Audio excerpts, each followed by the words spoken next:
The Galactic Council chamber fell silent. Ambassador Cale Vorn stood at the center, a single holographic calculation suspended before him. 98.7% probability. If we do nothing, humanity will destabilize the entire galaxy within 2 centuries. The assembled delegates stirred. A few glanced away. No one disputed the math. And your proposed solution? You'd sentence an entire species to isolation, ripe for cultural disfigurement. They just proved they can't coexist. This isn't punishment, it's quarantine. For our safety and theirs. Councillor Vex held his gaze, then looked to the vote tally. If I am wrong, the blood of a civilization is on my hands. But if I am right, the chair called the vote. One by one, the delegates raised their hands. The result was decisive. 87% in favor. The quarantine of Sol was authorized. It's done. The galaxy is safe. Then why does my chest feel hollow? Within hours, the Council's engineers activated the void barrier. A sphere of absolute black swallowed the Sol system. Cale watched from the monitoring station, his reflection ghostly in the viewport. On Earth, the night sky turned black. No stars, no moon, just an endless, suffocating dark. The last transmission from Sol came through. A human officer, exhausted, voice cracking. "This is Earth. We're still here." Static. We're still here. Those words will echo in my mind forever. Then silence. The barrier sealed fully. The signal died. The Sol system became a black hole in the cosmos. Across the galaxy, the news was met with relief. But Cale felt only the weight of the silence. They celebrate, but all I hear is static, where a species used to be. He stared at the black sphere for hours, searching for a flicker, a sign. Nothing. This is the right thing. The galaxy is safe. Then, why does every heartbeat feel like a countdown? Inside the barrier, the first hours were chaos. Panicked crowds flooded the streets, looking up at a sky that had simply stopped existing. I don't care what's been lost. We still have Sol. We still have each other. Now get me every military frequency we have. Officer Catherine Vosberg seized control of the nearest command bunker before the old chains of command could crumble. People of Earth, listen. We have been denied a future with the stars, so we will make our own. Total mobilization begins now. Her voice cut through the panic. Across the planet, the message was the same. Adapt or die. She didn't ask for power. She simply filled the vacuum. Within a month, the old political maps were meaningless. No more nations. No more borders. From this day, we are one species, one project. Survival at any cost. The war economy converted everything. Factories that built cars now built life support. Scientists who once looked outward now looked inward. They threw us into a cage. I'll turn it into a forge. And so, under Premier Vosberg's iron hand, 80 years of engineered evolution began, though no one outside Sol would ever know. Days after the barrier sealed, Ambassador Cale Vorn sat alone in his office, scrolling through quarantine reports. The sphere was silent. Perfectly silent. Councillor Vex intercepted him in the corridor, her presence a sharp edge of accusation. You've been staring at that black sphere for a week. It's dead. There's nothing to see. Nothing to see is exactly what worries me. We locked away a species without knowing what they'd become. You argued for containment. Now, you are haunted by it. Make up your mind. I am not haunted. I am vigilant.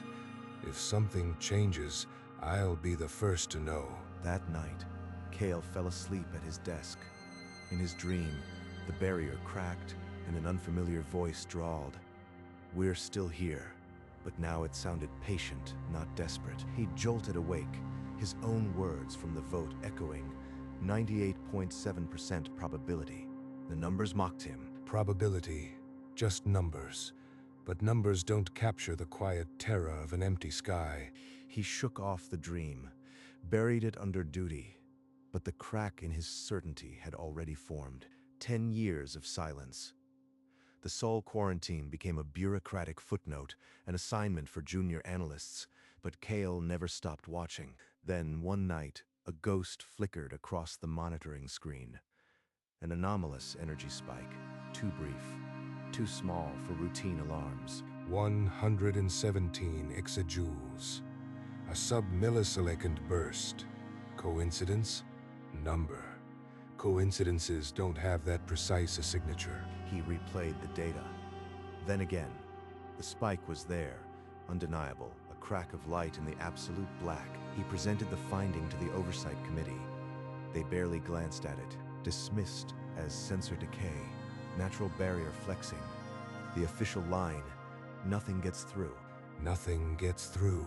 That's exactly what a caged species would want you to believe. He returned to his office alone, opened a private log, and recorded the anomaly under a new file, first sign. If you are still alive in there, you just sent your first hello. I am listening. Outside, the barrier remained a perfect black mirror, silent, unbroken, hiding whatever had learned to knock. 20 years into the quarantine, Sol had become a pressure cooker, not of despair, but of desperate progress. The laws of biology were never meant to be static. Today, we rewrite them. I announce the Biointegration Initiative. The initiative was radical, merging flesh with synthetic biology, enhancing humans for survival in a sealed system. Volunteers stepped forward, not as martyrs, but as pioneers. The first gill implant was crude, but it worked. When the universe closes a door, you build a window that can knock down walls. Scientists fused neuron to circuit, muscle to polymer. Humanity was upgrading. They feared we would collapse. Instead, we will evolve. Let the Council sleep in its ignorance. The first generation of integrated humans emerged. Blinking gills, enhanced reflexes, a distant look in their eyes. They called us dangerous. Wait until they see what we've become. Behind the black veil, a new humanity took its first wet, breathing steps. 25 years after the barrier's birth, Ambassador Kale Vorn's private log held 11 confirmed anomalies. The black sphere was no longer silent. 12 spikes now. Everyone precisely modulated. Someone on the other side is knocking, and they're getting clever. He compiled every anomaly into a formal report, demanding an emergency review. The Oversight Council convened, their faces weary of him. More anomalies, Kale. You've been chasing ghost readings for years. The barrier is a dynamic system. Stress patterns happen. Stress patterns don't repeat with this precision. Every spike matches a harmonic frequency that no natural decay could produce. Unless you have proof of a mind behind it. This is still sensor noise. I won't let paranoia destabilize our entire quarantine doctrine. The meeting ended as all others, his evidence stamped insufficient. Kale returned to his office, his faith in the Council finally broken. Insufficient evidence. They want the galaxy to be safe. I want the truth. We're no longer on the same side. That night, he pulled pre-quarantine human archives. History showed how they responded to pressure, with relentless adaptation. If they were alive, they'd be studying the barrier as much as he was. He opened a new log file, his fingers trembling. The title read, Second Sign, Pattern. The barrier was no longer a cage. It was a conversation. 30 years inside the barrier. Premier Vosberg's war economy had mutated into something else entirely. A species-wide metamorphosis. Look at them. Faster, stronger. We've surpassed every biological limit. Now we surpass the limits of the mind. The swarm intelligences were her crowning achievement. Autonomous nodes linked in a neural cloud, a distributed consciousness that could outthink any human. And in the weapons labs, physicists twisted space-time into a fuel. Black cores that drank reality and spat back annihilation. Now we build the ship that will knock. Not a warship, a key. Project Hammer begins today. The hull was a jagged, organic nightmare, black and hungry, covered in sensor clusters that glowed like a predator's eyes in the dark. This ship won't just pierce a barrier, it will announce our return, and the Council will have no words for what we've become. The transformation was absolute. Humans no longer breathed only air or dreamed only of survival. They dreamed of beyond. 80 years of silence, and now we will write the first word. Let the galaxy listen. Above the shipyard, the red sensor clusters pulsed once, as if the hammer itself had heard. Years alone with the screaming black sphere had aged Kale more than decades of duty. Desperate, he secretly enlisted a xenoanthropologist to model human drift. Give me a model, not just survival, cultural drift under absolute isolation. Tell me what sort of things come out the other side. The model ran 100,000 iterations. Two paths emerged: collapse or a radical adaptive leap. The latter held a 60% probability. 60%, not a risk, a countdown. If they're adapting, every year makes them more than we can handle. He took the model to Counselor Vex, cornering her in a small committee room. She read the projections with a face of stone. This is theoretical, Kale. It proves nothing. You are building a case on maybe, and asking us to shatter a decades-old quarantine. And if I am right, what does history say about the species that sealed away a threat before it grew? We'll be judged by what emerges, not what we meant. Vex saved the file under historical record, but refused to escalate further. The door to official action closed with a soft click. Even she's given up. There's no one left to listen. That night, he accessed the restricted ship registry. One vessel was available, the Vigilant, old but fast. He made his choice. 5 years later, the void barrier spoke in a voice the galaxy could no longer ignore. A hairline crack, brightly luminous, split the perfect black. Kale stood before the main view screen on the monitoring station, his old heart hammering. The readings were off every scale. 35 years. And they've made a door. Not a crack, a message carved with a precision tool. The emergency council session was chaos. For the first time, Vex looked afraid. The crack is venting energy at a rate that could destabilize the entire sector. We need a solution, now. I've been shouting about this for decades. This is active manipulation. Humanity is alive, and they're knocking with intent. The council voted. Not to investigate, not to communicate, but to reinforce the barrier with a second layer, projected to take 20 years. 20 years. That's not a solution. It's a coffin lid. You are waiting for the hammer to fall. He stormed out of the chamber, leaving silence and a single parting shot. Fine, I'll go see for myself. They chose bureaucracy over survival. So I'll choose the truth, even if it kills me. 15 years after the crack first split the black sphere, the barrier reinforcement was only half built. Then the tearing began. A web of luminous fissures spread across the void. The energy signatures screamed across every sensor array in the sector. The structure is fracturing. Not from outside, from inside. This is a controlled demolition. They're opening the door. The council convened an emergency session, but the debate was paralyzed. Kale watched their fear and did not wait. He returned to his office and activated a long-range probe, stripped and reprogrammed for a one-way mission through the widening breach. Go, scan everything.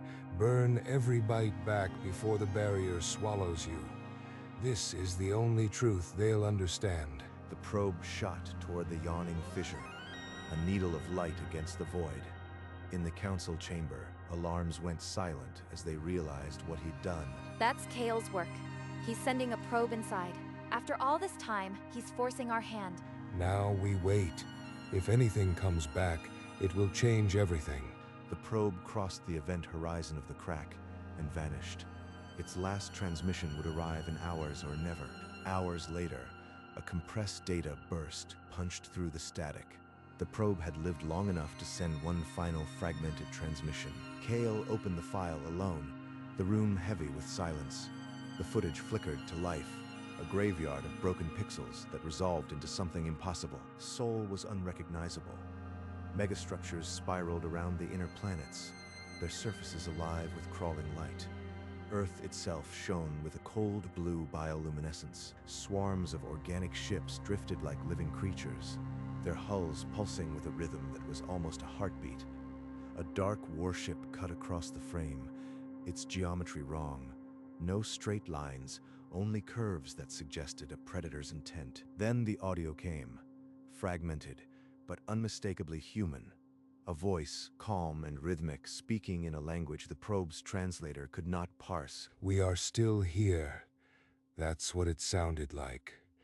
The same cadence, but colder, older.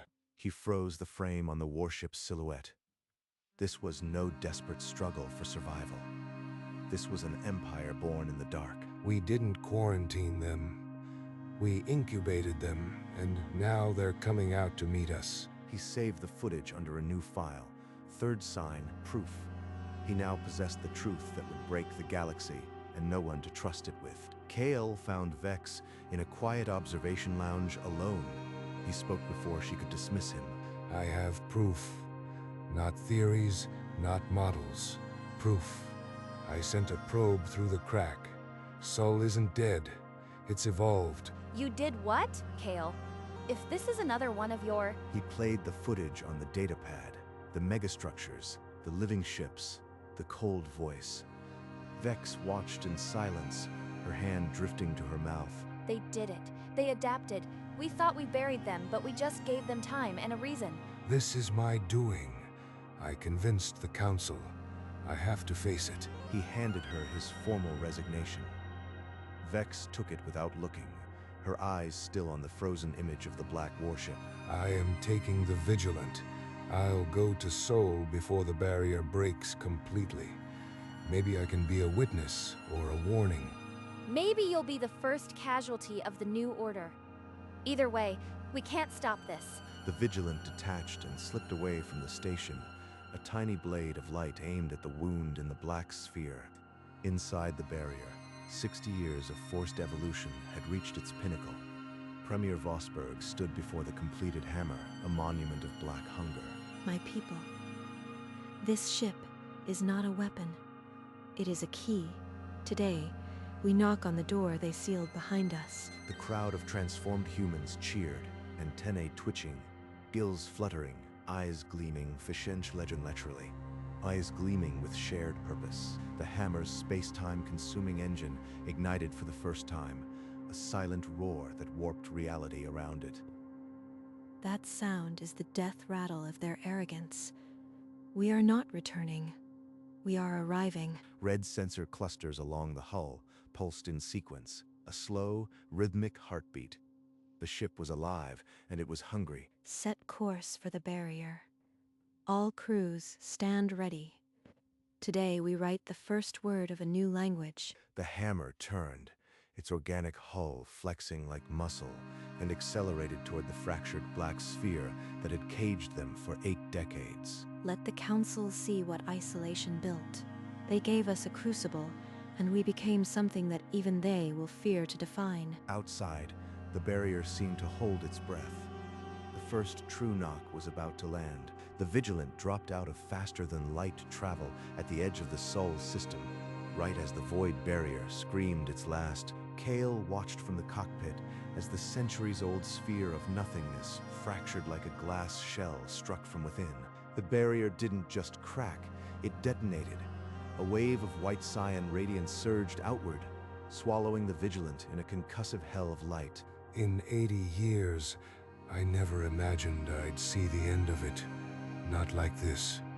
Not born from inside. As the shockwave cleared, Kale saw it, a silhouette darker than the void itself, jagged and organic, sliding through the ruin of the barrier.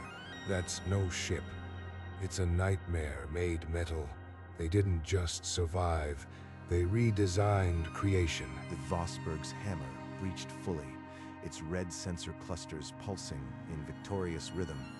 Behind it, the swarm ships spilled out like a tide of hungry ghosts. Kale's ship groaned, proximity alarms shrieking. He overrode the safeties and began recording every wavelength, his voice a broken whisper.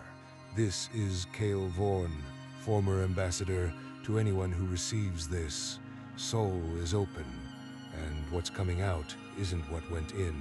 Above him, the last fragments of the quarantine barrier fell away like shards of a broken mirror, revealing the unblinking light of a changed star.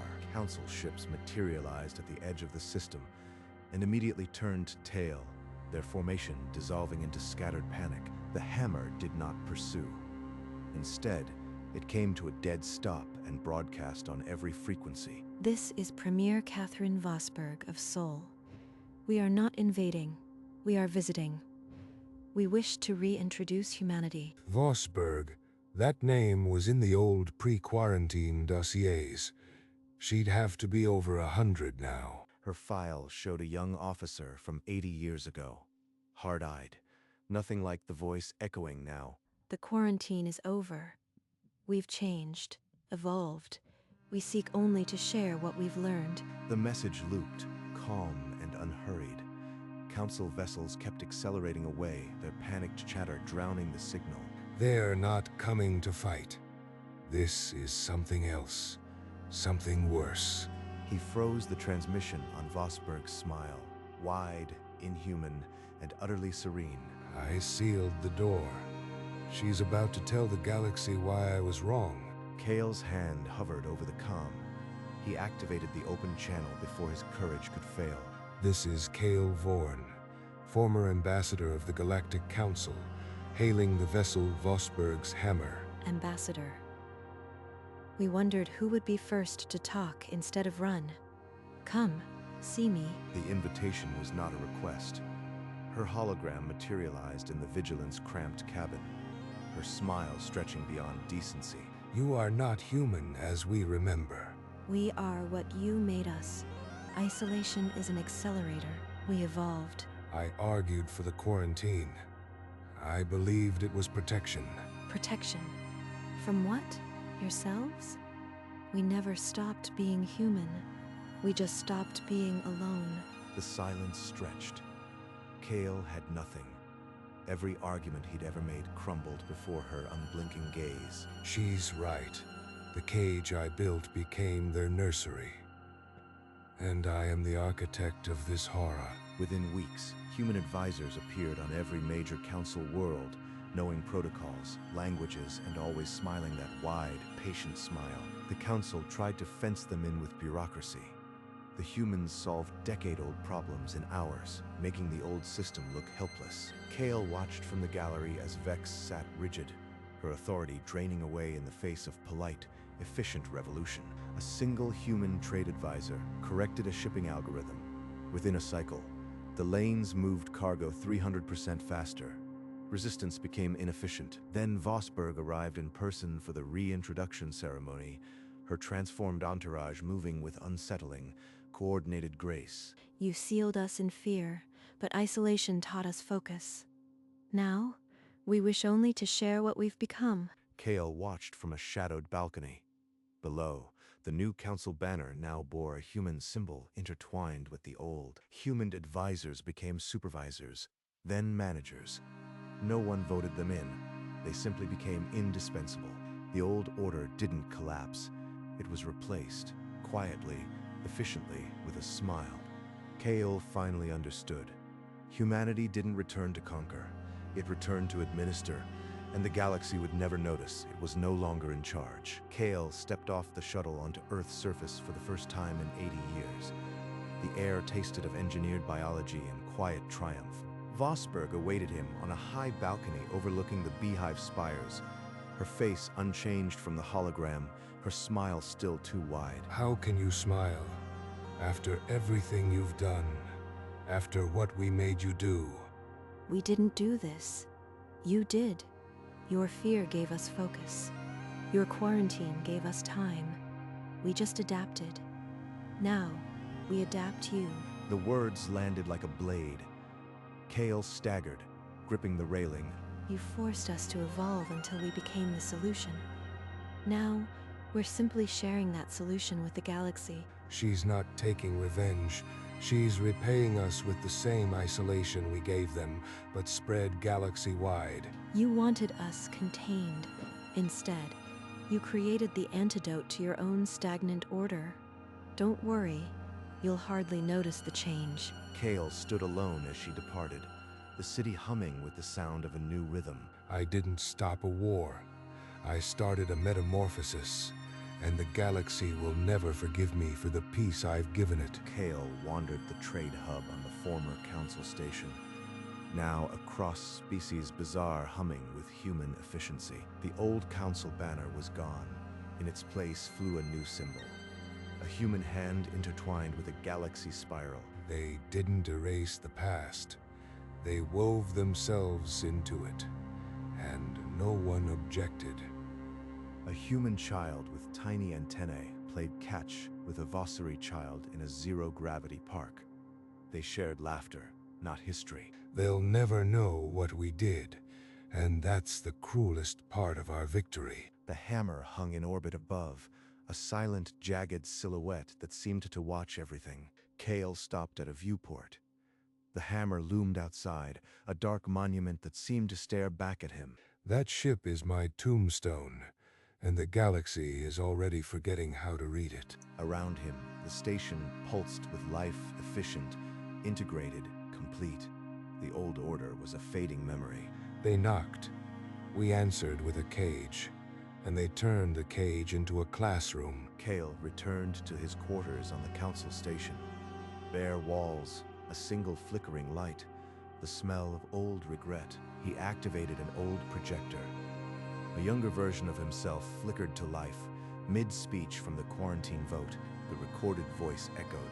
"We are protecting the galaxy. This is not punishment, it's quarantine." Protection. That's what I called it. He laughed, a dry, hollow sound that didn't suit him. The laugh echoed off the bare walls and died. The projector hummed on. I voted for safety and built the most efficient, peaceful, and absolute conquest in galactic history. He sat in silence. Outside the viewport, a human-managed trade convoy slid past, its lights winking like laughter. They gave me everything I wanted, and nothing I can live with. The hologram looped, young Kale promising safety, old Kale sitting in its ghost. Centuries later, the Galactic Unity Museum housed a private wing dedicated to the quarantine of Sol. Under thick glass, the original quarantine decree lay faded next to a jagged shard of the void barrier, black as oblivion. They thought they sealed us away. They were just giving us time to dream. Premier Vosberg's voice, recorded centuries after the breach, her smile now a historical artifact, looped for curious ears. Children of a dozen species pressed their hands to the glass, unafraid of the dark shard, the womb that birthed a new age. The exhibit plaque read, "The quarantine, a necessary catalyst." No mention of fear, only the elegant truth of adaptation. A child asked her parent, "Why did they fear us?" The parent, antennae twitching, had no answer that wasn't a half-truth. We didn't break the galaxy.